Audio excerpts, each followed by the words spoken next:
अच्छा आते ही कर दो। अब हो गया, ठीक है। हाँ बराबर है, चल रहा ऑन है क्या? ऑन हो गया था, अभी ऑन है, ऑन है भाई। 22 लोग देख रहे हैं भाई। मैं रेबल सदानंद पति, थोड़ा सा टेक्निकल है जो हम लोग देख रहे हैं, कैमरे को भी मूव कर रहे हैं, क्षमा प्रार्थी हूं। जिस पल का इंतजार था, रेबल सदानंद पति गर्व से ये बात आज आप सबके बीच घोषणा करता है, मेरे भाई दुबे जी कोई परिचय के मोहताज नहीं है, विनय भाई हमारे साथ, त्रिपाठी जी, बहन काजल निषाद जी, मेरे अनुज मोहित जी, पंकज जी और बनारस वाले मिश्रा जी, इनका एक विशेष योगदान है। ज्वलंत मुद्दे जो होते हैं, ज्वलंत जो भावना है, वो मिश्रा जी बनारस से, उस बनारस से जहां मोदी जी ने आगाज किया था, उसी बनारस से अति शीघ्र और दिल्ली के संसद भवन तक की एक यात्रा बहुत जल्द आप लोगों के बीच हम लोग आने वाले हैं। देश में जो अराजकता चल रही है इस वक्त, जो दुर्भावना चल रही है, जो द्वेष की भावना है, जो कौमी एकता को तोड़ा जा रहा है, उसके लिए हमारे भाई विनय दुबे जी ने एक इनिशिएटिव लिया और रातों रात हम सबको कॉल करके इकट्ठा किया। मैं धन्यवाद दूंगा मेरे भाई को इस मंच के माध्यम से, बहन जी आपको, आप सभी को मैं धन्यवाद देता हूं। बहुत जरूरी था कि बीजेपी के इस कार्यकाल को, ये जो आतंक का माहौल बना रखा है, इस माहौल को हमें तोड़ना होगा। आज हिंदू मुसलमान हो रहा है, आज गाय की राजनीति हो रही है, नोटबंदी की बात नहीं होती है, जीएसटी की बात नहीं होती है, आज एमएसएमई के फेलियर की बात नहीं होती है, ऑटो उद्योग का गिरता हुआ स्तर की बात नहीं होती है, आज बेरोजगारी की बात नहीं होती है, भुखमरी की बात नहीं होती है, मेरे साथी गरीब मजदूर भाई बहनों की बात नहीं होती है, हमारे बहनों के साथ जो अत्याचार हो रहा है उस पर चर्चा नहीं होती है, पर अब चर्चे होंगे। और जिन जिन एक्टिविस्ट पे मुकदमे लगे हैं, विनय जी ऑलरेडी मोहम्मद कफील खान साहब का केस बहुत अच्छी तरीके से लड़ रहे हैं और हम सब उनके साथ हैं। अखिल गोगोई जी के लिए पूरी टीम अब तैयार है, हम गुवाहाटी चल रहे हैं, एकदम जा रहे हैं, हम गुवाहाटी आ रहे हैं। और बिहार में जो बाढ़ की स्थिति है, ये सुशासन बाबू की सरकार है और ये जो बीजेपी बाबू की सरकार है, फेंकू बाबा की जो सरकार है, उस सरकार को उखाड़ के फेंकेंगे। शंखनाद का प्रचंड वार होगा बिहार से, बिहार में बाहर आएगी और बिहार में बीजेपी बाहर होगी। ये जो लूटस है ना, अब इस लूटस को पनपने नहीं देंगे। और हमारे साथ तो वैसे भी पंकज जी हैं, हाँ। इस कमल को खिलाएंगे ना, उस कमल का क्या करना जो कमल ना हो कि आज की डेट में हमारे कर कमलों को लेता हुआ चला जा रहा है। भाइयों और बहनों, लगातार 1 साल से हम सब संघर्षरत हैं, इस माहौल का इंतजार कर रहे थे, क्योंकि सभी विभिन्न राज्यों के हम लोग, और विभिन्न राज्यों के बहुत बड़े बड़े समस्याएं, विविधताएं हैं। कोरोना काल में सरकार ने एक नियम बना दिया है, 40 लोगों से ज्यादा का प्रदर्शन नहीं कर सकते। पहली बात तो प्रदर्शन ही नहीं कर सकते। आप ये देखें, ये नेता खरीद रहे थे कोरोना काल में, ये राज्य सरकार पलट रहे थे मध्य प्रदेश में, राजस्थान में इन्होंने प्रयास कर लिया। लेकिन हम जैसे एक्टिविस्ट, क्या मिश्रा जी, जी। अगर हम जैसे एक्टिविस्ट, बहन काजल जी और भाई विनय साहब, आज हम जैसे एक्टिविस्ट अगर कहीं जाए तो तुरंत हमें अरेस्ट कर लिया जाता है। हमारे अनुज मोहित जी को तो कई बार अरेस्ट किया गया, मैं 19 बार हो चुका हूं अब तक, लेकिन रख नहीं पाते, रात रात भर में छोड़ देते हैं, क्योंकि मुकदमा कोई बनता नहीं। हमें प्रोटेस्ट नहीं करना है। आज बकरा ईद के दिन, आज रक्षाबंधन के दिन, 15 अगस्त के दिन भी लोगों को अभिव्यक्ति की आजादी नहीं है। हम अपने पत्नी बच्चों के साथ कहीं जा नहीं सकते। शनिवार इतवार में यूपी में लॉकडाउन हो जाता है। अच्छा, आज अब मैं देखता हूं दिल्ली में अमित शाह के पोस्टर लगते हैं कि कोरोना वीर हो गए अमित शाह जी, बहुत बढ़िया, खुद कोरोना पॉजिटिव हो गए और दिल्ली को आपने कोरोना से नेगेटिव कर दिया। ताली बजा दिया जाए। तो आप लोग जानते हैं हमारे भाई का जो अंदाज है, विनय भाई का अंदाज आपसे छुपा हुआ नहीं है। विनय भाई हर चीज को तफरी के अंदाज में लेते, क्योंकि ये जो कमल छाप है ये तफरी के लायक ही है। एक चाय वाला चाय बेचता था स्टेशन में, आज चाय वाला स्टेशन बेच रहा है। वो तो दिन दूर एयरपोर्ट तो बेच चुका है, आसमान बिकेगी, पानी बिकेगा, पानी तो वैसे भी बिक रहा है, धरती तो बिक रही है, रेत बिक रही है, सब कुछ। अब ऑक्सीजन बहुत जल्दी, वो आप लोग देखेंगे इस चीज को, हम लोग जो सांस ले रहे हैं ना विनय भाई, उस सांस का भी हमें टैक्स न देना पड़े कि आप लोग ऑक्सीजन ले रहे हैं और ज्यादा ऑक्सीजन ले रहे हैं, क्योंकि कोरोना काल में मास्क लगाया जाता है। पहले N95 को उचित मास्क बताया जाता है और आज N95 फेल हो जाता है। भाइयों और बहनों, प्रचंड वार होगा। अब पूरे देश में आ रहे हम संगठित होके, एक एक एक्टिविस्ट जो हमें इस वीडियो के माध्यम से देख रहे हैं, और देश को तोड़ने वाले जो शख्सियत हैं, बीजेपी वालों और तमाम वो पार्टी जो हिंदू मुस्लिम करते हैं, आप अपनी तैयारी में लग जाइए। हम तो आ रहे हैं, हर राज्य में आएंगे, हर जिले में आएंगे, हर वार्ड में आएंगे, हर गली में आएंगे बहन जी, हर मोहल्ले में आएंगे। और इस वीडियो के माध्यम से मैं एक बात बोलना चाहूंगा बहन काजल जी से, मेरे भाई विनय जी से और मेरे जितने भी साथी हैं यहाँ, ये किसी नाम के मोहताज नहीं है। सबसे हमारी एक बात की चर्चा हुई है, जितने भी लोग जेल में बंद हैं आईटी एक्ट के अंतर्गत, जो भाजपा सरकार ने मुकदमे लगाए, दिल्ली दंगों में जो बंद है, अब हम उनके घर जा रहे हैं। हम आएंगे एक एक के घर। लखनऊ में मैं एक बात बताना चाहूंगा, बहन समैया राणा, बहन फौजिया राणा, ये परिचय के मोहताज नहीं है, मुनव्वर राणा जी की संतान है। मुनव्वर राणा हमारे मुल्क के सबसे बड़े शायरों में शुमार है और वो शायरी से ज्यादा एक बेहतर इंसानियत के तौर पे जाने जाते हैं। उनके वल्दियत पे आज क्वेश्चन उठाए जाते हैं। वो व्यक्ति जो पूरे देश को एक करता है, आज उनकी बेटियों पे मुकदमा लगता है, हमारी बहनों पे मुकदमा लगता है। क्या ये अत्याचार हम सहेंगे? नहीं। बहन फौजिया राणा, समैया राणा, आप अच्छे से सुने इस बात को, आपका जंग हम लड़ेंगे। और बिहार की जनता से मैं एक अपील करता हूं, भाई विनय जी बहुत लंबे टाइम तक ये युद्ध महाराष्ट्र में लड़ रहे हैं, उत्तर प्रदेश, बिहार, बंगाल, उड़ीसा के जनता के लिए। आप जानते हैं महाराष्ट्र में इस बात को करना कितना मुश्किल है, लेकिन 12 साल से उन्होंने अपना जीवन दिया। काजल जी निरंतर प्रयास कर रही है, मोहित जी, हम सब में बहुत युवा है, आप इनके वीडियोस में एक बात कहूंगा, बनारस वाले मिश्रा जी, पंकज जी, मोहित जी, काजल जी, रेबल सदानंद आपका अपना भाई और बेटा, और हमारे साथ मिश्रा जी, त्रिपाठी जी और विनय दुबे जी। आप ये जान लीजिए, ये एक परिवार है, एक परिवार, संगठित, सारे संगठित है। और जो बोलते हैं ना कि एक उंगली से तो चोट नहीं लगती, लेकिन मुक्के से तो तुम्हें चोट लगेगी। बेहतरीन चोट देंगे हम। अरे जो कश्मीर में माहौल कर रखा है, 370 सबको जो फैला रहे हो ना, अंध भ्रम, अंध जाल, अंध भक्तों को ही फैलाना, हमारी आंखें खुली पड़ी है। आप तो उन्हें चश्मा दे रहे हो, हम तो एक्सरे कर लेते हैं आपको, चलते फिरते हम अल्ट्रा वाले ड्रेस दे देंगे आपको। कश्मीर भी आ रहे हैं, जिन लोगों को आपने PSA एक्ट के अंदर बंद कर रखा है, आखिर उनकी गलती क्या है भाई?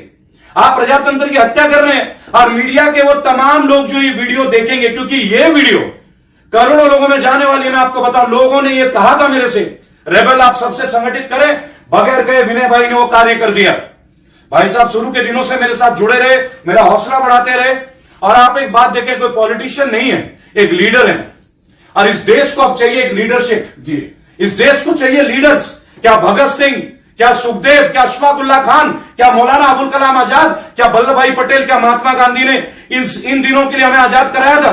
आजाद नहीं हुए हम, दोबारा से हम गुलाम होने जा रहे हैं। पूरा देश बिक गया, ONGC बिक गया, BSNL बिक गया। आज आप देखिए हर जगह रिचार्जेस हो रहे हैं। पहले 1 साल तक फ्री, नेट फ्री, सब फ्री। आज कोरोना काल में हमारे रेट्स क्या हो गए? बच्चे क्लासेस कर रहे हैं स्कूल में, पर डे के पैसे भरने पड़ रहे हैं, स्कूल की फीस जारी है, टीचर्स को तनख्वाह नहीं मिलती, सरकारी आंगनवाड़ी को पैसे नहीं मिलते, सरकारी कर्मचारियों की पेंशन खत्म हो जाती है, विधायक लोग मौज ले रहे हैं। इनके बाबुल सुप्रियो, बीजेपी के इतने बड़े गला फाड़ने वाले ममता बनर्जी के खिलाफ, आज बाबुल सुप्रियो जी को दिखाई नहीं दिया जा रहा है। कोरोना काल में दिल्ली में गायब है। आज अनुराग ठाकुर जी कहीं नजर नहीं आते विनय भाई।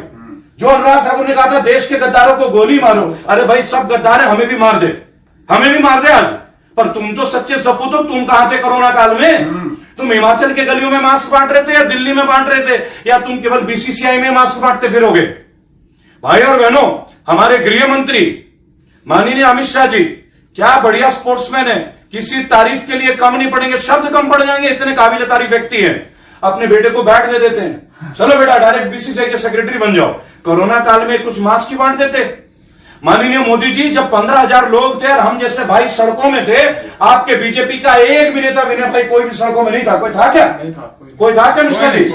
लेकिन जो लोग कहते हैं कि कोरोना में मौतें हो रही हैं, उनसे मैं एक बात आज कहना चाहूंगा, आपके जितने भाई बहन बेटी और हम आपके बच्चे हैं, इस देश के बच्चे हैं, देश के बालक के समर्पित हैं। मरना मंजूर है, झुकना मंजूर नहीं है। बिल्कुल। और यहाँ नरम दल और गरम दल सभी, यहाँ गांधी है तो यहाँ भगत सिंह भी है, यहाँ पटेल है तो यहाँ मौलाना अबुल कलाम आजाद भी है।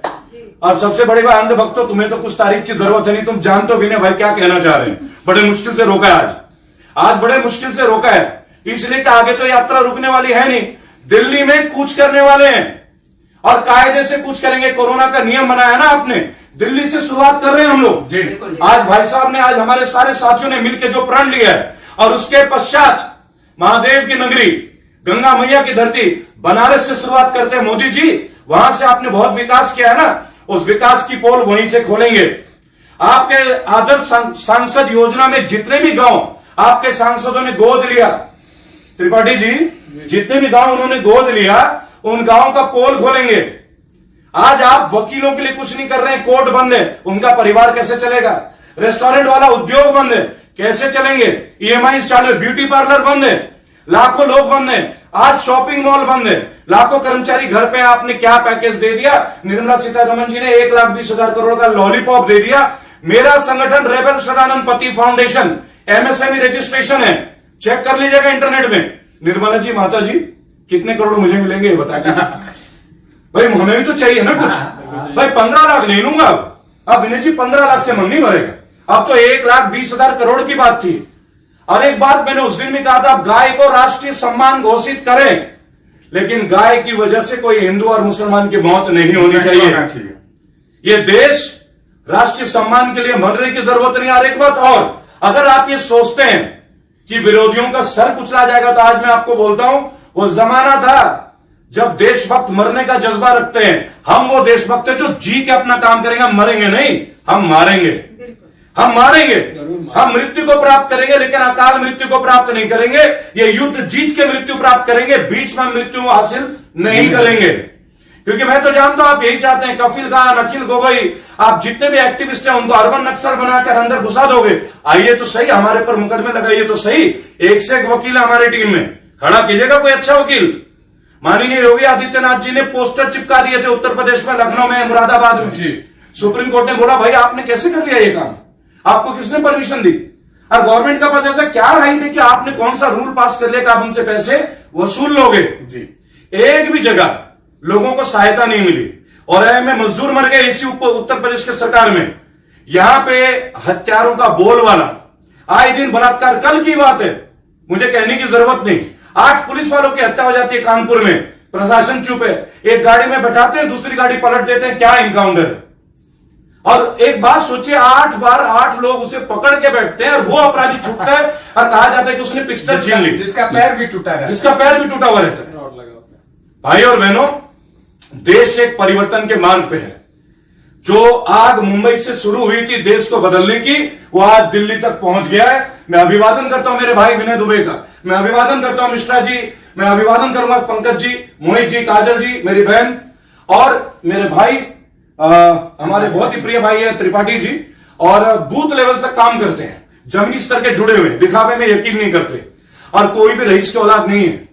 पहली बात यह बता दें, हमारे किसी का मां बाप मिनिस्टर नहीं है, साधारण मध्यम वर्ग परिवार से संबंध रखते हैं हम लोग, और उसी परिवार से आज इस देश को अपना परिवार शुरू से मानते आए हैं। इस परिवार को बचा के रहेंगे। और राम रहीम जो सभ्यता है, गंगा जमुना जो सभ्यता है, हिंदू मुसलमान सिख ईसाई की जो कौमी एकता है, और आज जब हिंदुत्व की बात आप करते हैं, माननीय भगवाधारी, ये देखिए भगवा मैं भी डालता हूं, लेकिन आप मुझे भगवा का पाठ ना पढ़ाएं। पहली बात, आप हमारे संगठन को हिंदू होना ना सिखाएं, आप किसी हिंदू को हिंदू होना ना सिखाएं। हम जन्मजात हिंदू हैं। वो हिंदू क्या जो मुसलमान को अपने दिल में ना बसाता हो, और वो मुसलमान क्या जो मस्जिद में दूसरों के लिए जगह ना ठहराता हो। ये हमारे देश का बहुत पुरानी कहानी रही है। हमने पहले का मजहब नहीं सिखाता आपस में बैर रखना।